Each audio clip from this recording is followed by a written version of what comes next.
Hello and welcome to the Gooner Talk, back again with you guys for another episode of our Tactical Breakdown series, a show in which we look at the players that have been linked to Arsenal in a statistical and analytical way with the help of some expert insights, as always. Thank you so much for joining us for today's special episode focusing all around Lyon attacking midfielder Lucas Paqueta.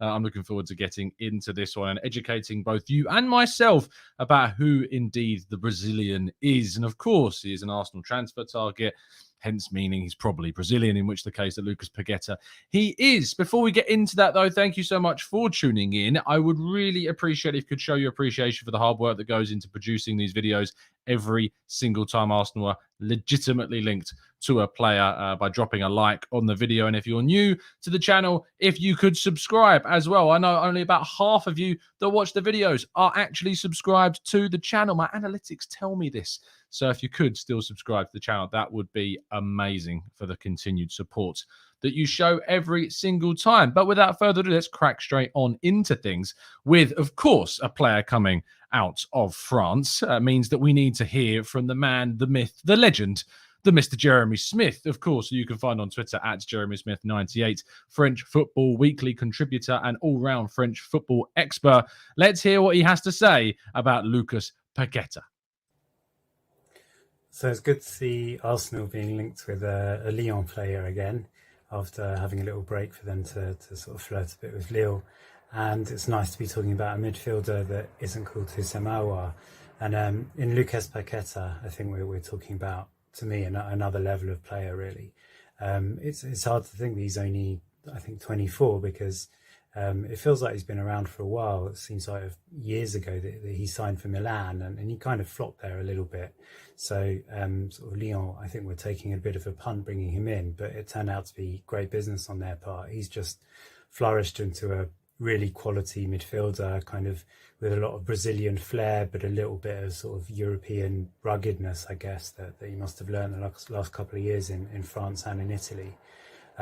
He's left-footed. He's probably at his best as a kind of archetypal number 10, really fleet-footed, very skillful, can keep the ball very easily in tight situations, but has also got a nice range of passing, particularly an eye for a sort of defence splitting pass.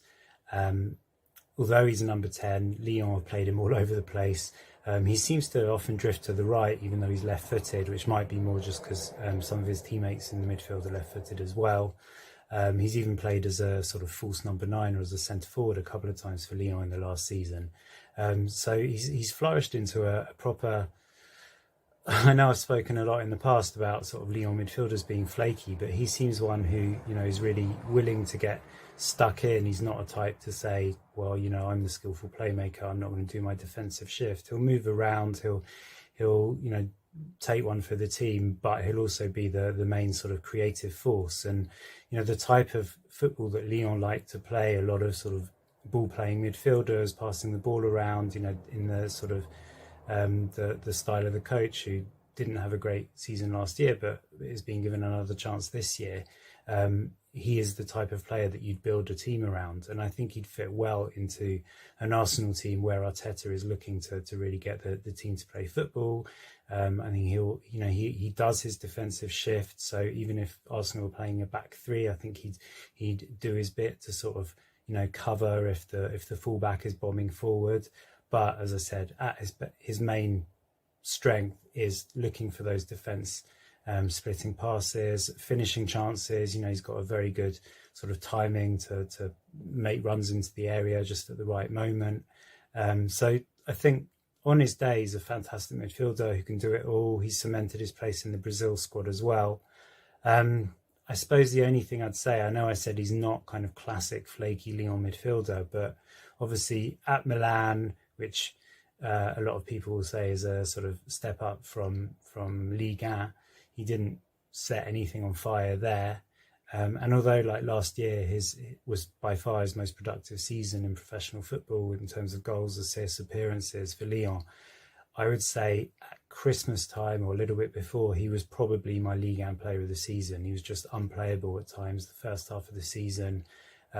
show reels of some of his goals or assists, just some fantastic football from him and sort of lifting his team to his level. But second half of the season, he and Lyon faded a little bit. And it's the usual thing that I always say with Lyon, is it the team affecting the players or the players affecting the team? There's that to watch out for, especially in the sort of added cut and thrust of the Premier League and the sort of higher physical expectations. But, at 23, 24, what he's achieved the last couple of years internationally and for Lyon, really becoming their sort of talismanic player. I think he's a quality player, and 65 million euros is, if that's the figure that's being quoted, it's obviously not cheap, and it's still a little bit of a risk to take for someone who's had maybe a really good 18 months in the last couple of years. But if he can sort of continue to improve for the next 3 years, or if Arteta can get the best out of him week in, week out across the whole season, then he's a superb player.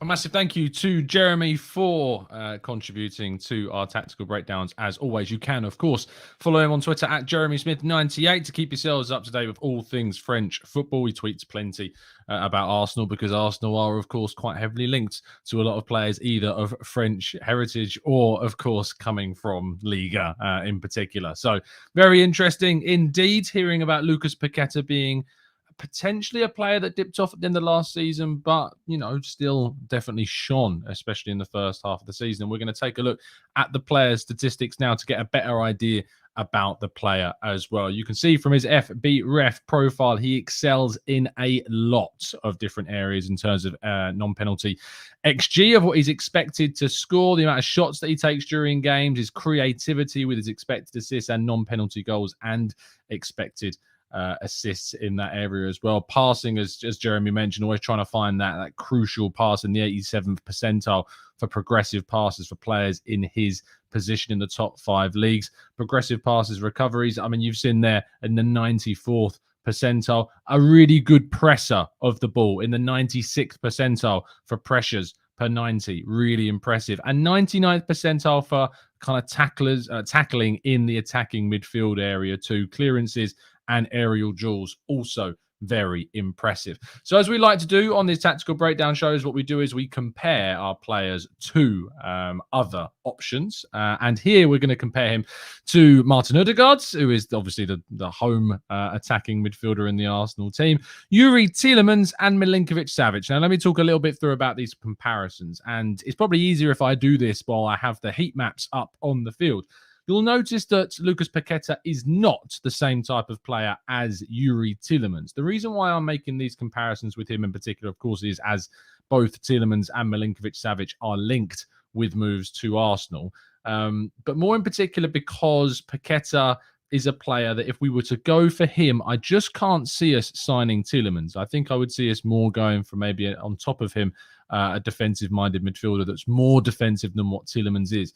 To see Paqueta and Tielemans come into the team, I'd be surprised if Arsenal went down that route, and perhaps, as we've talked about, that mystery central midfielder, or the attacking midfielder in this case, that we've been trying to discover who that is. If that is indeed Paqueta, I just can't see Tielemans being brought in at the same time.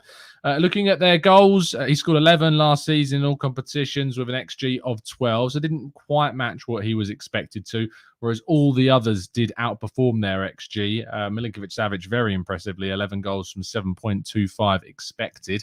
Looking at their goals per 90, though, he still comes out very well in this area. In fact, he's the highest at 0.28 per 90 in comparison to nearly, exactly double that of Yuri Tielemans, but he does play in kind of a more advanced position than Tielemans does for most of the game. Shots-wise, he takes more than everyone else on this list, 2.76 per 90. A 36.4% shot accuracy is better than that of Tielemans, but not quite as good as Odegaard and Milinkovic-Savic. Surprisingly, Odegaard ranking quite highly at 40%. It's not necessarily the accuracy of Odegaard's shots that need to improve. It's just the ferocity and threat of those shots. He often kind of underhits them, or they're not the most well-struck shots in the world. He needs to improve kind of the clinical nature and the execution of his shooting when it comes to that area. In terms of expected assists, though, he ranks very well. In fact, he could have had a fair few more, it seems. 7.66 assists, expected assists this season. Only managed to get 6. Players should have been finishing off his chances much better, whereas Tielemans, Milinkovic-Savic, both I say outperformed XG. It's actually there. They got quite fortunate, it seems, with the amount of assists they got compared to what they were expected to achieve. Milinkovic-Savic in particular, nearly double the amount of assists as what he was expected to. Martin Odegaard, though, performing in and around what he was expected to see with 5 assists from 5.67 XA. In terms of passing, 47 passes per 90 is nearly the lowest on this list alongside Odegaard. He does play further up the field for a Lyon side that weren't particularly dominant in Liga last year. So that's not entirely surprising. And he does have the lowest passing accuracy of the players with 81.5% because he is probably the most risky of these players with his passes. In terms of passes into the final third, 6.72 with a 71.2% accuracy rating is good. You know, it's of a good standard, but it's not up there with the accuracy of Odegaard. It's not up there with the frequency of Youri Tielemans. Passes into the box, though, comes out well, 2.92, but only the 41.6% passing accuracy with the accuracy of those, you know, really adventurous passes. Odegaard comes out brilliantly, as we know. 65.4% of his passes into the box reaches their target. Frankly, that's a joke of a statistic of how good that is. Milinkovic-Savic and Tielemans coming out well below that, in particular of Milinkovic-Savic, but Tielemans coming out fairly well with a 51.2% accuracy. He excels in dribbling. 4.91 dribbles per 90 is very impressive with a 55.3%. Not only is he the most frequent dribbler, but maybe unsurprisingly so, he's the most successful dribbler in our comparison theories as well. In terms of the progressive runs, also coming out high, 1.52 progressive runs, taking the ball from one half of the field to the other. Odegaard also coming out highly on this. Tielemans surprisingly low, considering how appreciated he is for his technical ability on the ball. Now, looking at how they use their abilities in the defensive third, this is where it gets a little bit tricky for Paqueta, but there is some saving graces. First of all, you can see he is more involved in defensive duels than anyone else on this list. 7.7 defensive duels per 90. Well ahead of most of the people on this list, only slightly ahead of that of Youri Tielemans, and comes out pretty well in terms of the success rate. 57.4% of his defensive duels he wins. Interceptions, again, fares pretty well. More than that of Odegaard at 2.53, but not as high as the two deeper midfielders in Milinkovic-Savic and Tielemans, who both rank over 3.7 interceptions per game. This is the area that a lot of people frustrate themselves with Paqueta, is his losses. 14.16 losses per 90 is high. And 23% of those, frankly, is a slight saving grace that only 23% of them happen in his own half, compared to, say, 35.2% of the losses of Tielemans happen in his own half. He, like Milinkovic-Savic, they try and be adventurous. They try to be a little bit more, I don't want to say crazy, but they want to be more expressive with how they play, and they want to be offensive. They want to be threatening, and that does lead to more losses, unfortunately. But that said, Martin Odegaard, who is known to be very clinical in the final third with his passes, not necessarily his finishing, but certainly his passes are clinical in reaching their target. That's why he probably has the least at 7.88. Some people might say that's because he's more conservative with his play. I don't agree, hence why his accuracy into the box and frequency of passing into the box are still very, very good. Recoveries, though, he comes out pretty well with 5.84 recoveries, higher than that of both Milinkovic-Savic and Odegaard. Can't quite reach that of Tielemans. But this is particularly, and the last part we're going to focus on, the pressures of his game is probably what is attracting Mikel Arteta to the player the most. He does not stop running. He does not stop working. He does not stop fighting for the team. 24.1 pressures per 90, and 32.6 of those pressures results in a turnover of possession within 5 seconds of that pressure being made. Considerably better than all of our other players on this list, and very impressive statistics for pressures, and probably the most likely to be drawing, as I say, Arteta into his profile. And that completes the area of statistical comparisons between Paqueta and his potential competitors, not only to sign, but of course, if he was to sign, with alongside Martin Odegaard. So we finish the shows, as always, by getting some reaction from you guys in the chat box. So now's your opportunity to get your thoughts and feelings in there. If you haven't already dropped a like on the video, of course, please do, and subscribe to the channel if you haven't done so already. Let's jump in and see what you're saying. Saksham says, Pack would be expensive, Paqueta. Then why not buy Savic? I think that with Someone like Paqueta, his price tag is still less than that of Milinkovic-Savic. You're looking at about 50 to 55 million pounds for Paqueta. You're looking at 60 to 65 million pounds for Milinkovic-Savic. They are quite close. What I would say is that Lucas Paqueta's injury record is sublime. Has not been injured at all whilst at Lyon. Not missed a single game. He missed 4 during his time at AC Milan. That was it. So you can almost guarantee that he's going to be on crutches the first week he joins Arsenal, of course. It's just the way that it goes.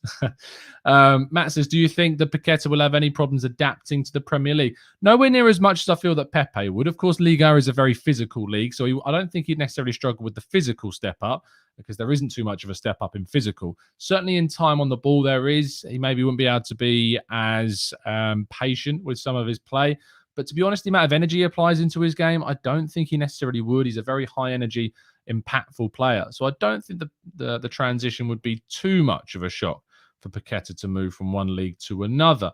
Let's scroll up into the chat box a little bit more. Let's go to Jared, who says, I think the pressures really appealed to Arteta, likely played a part in his pursuit of Rafinha. Yeah, you're absolutely right. It's a really crucial part of what Arteta wants. He wants that kind of Manchester City, I say Manchester City, kind of the Pep Guardiola of Barcelona and now Man City model of as soon as you lose the ball, just constant pressure, needing to win it back as high up the pitch as feasibly possible.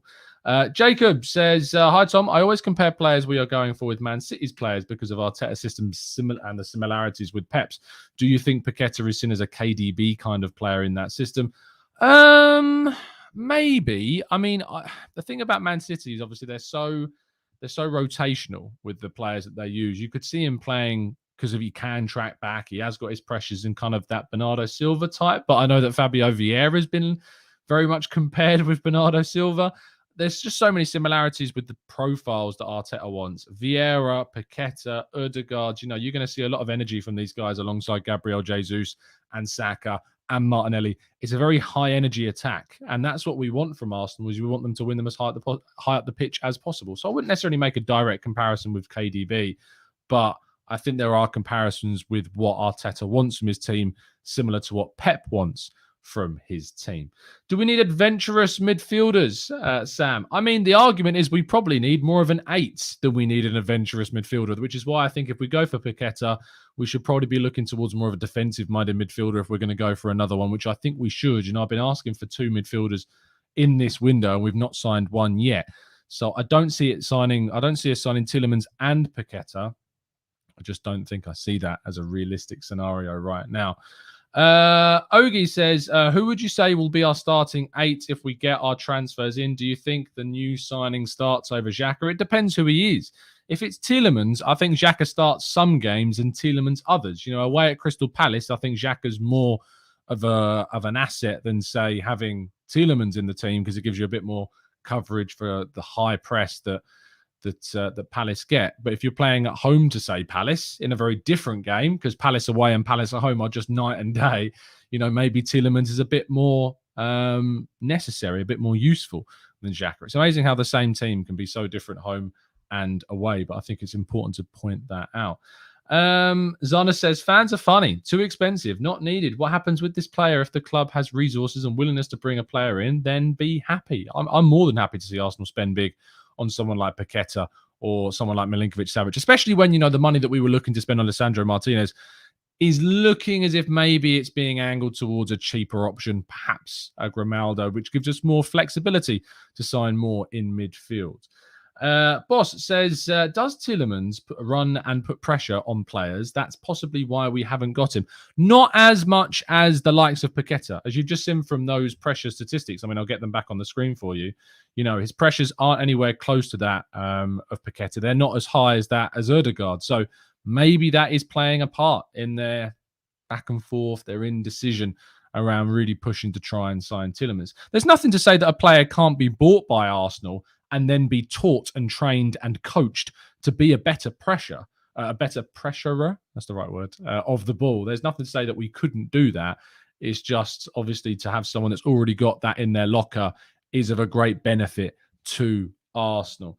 And with that, we're going to wrap things up. Thank you so much, guys, for tuning in to these short tactical breakdown shows. I'll be back tomorrow morning, of course, at 8 a.m. I'm also joining Harry tomorrow on the Canton and Simu show over on Harry's channel. So make sure that you do go over and listen to that. I think it's around 6 o'clock that we will be recording.